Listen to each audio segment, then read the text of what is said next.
साबिक professional fighter ने Dana white के सांड का सामना करने से माजरत कर ली।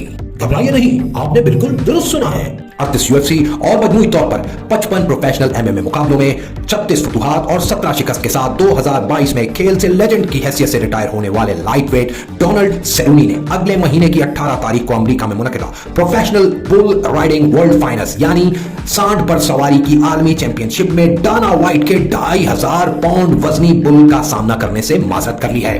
अपने सोशल मीडिया पैगाम में डोनाल्ड सेरूनी ने इस मुकाबले की तैयारी के दौरान होने वाली मशकों में बाजू के पट्टों की तकलीफ और उसके नतीजे में होने वाली सर्जरी के बारे में बताया, जो उन्हें अब इस प्रोफेशनल मुकाबले से दूर रखेगी। की जाए अगर डाना व्हाइट के सांड ट्विस्टेड स्टील की, तो ये गैर इंसानी एथलीट अब तक 31 बुल राइडिंग मुकाबलों में फकत 2 ही सवारों को अपने ऊपर मजमूई तौर पर सिर्फ 3 ही मिनट की मोहलत देने को आमादा हुआ है। इस न्यूज के हवाले से कमेंट्स में अपनी राय दीजिए। पोस्ट पसंद आने की सूरत में इसे शेयर करें और पेज को फॉलो करें।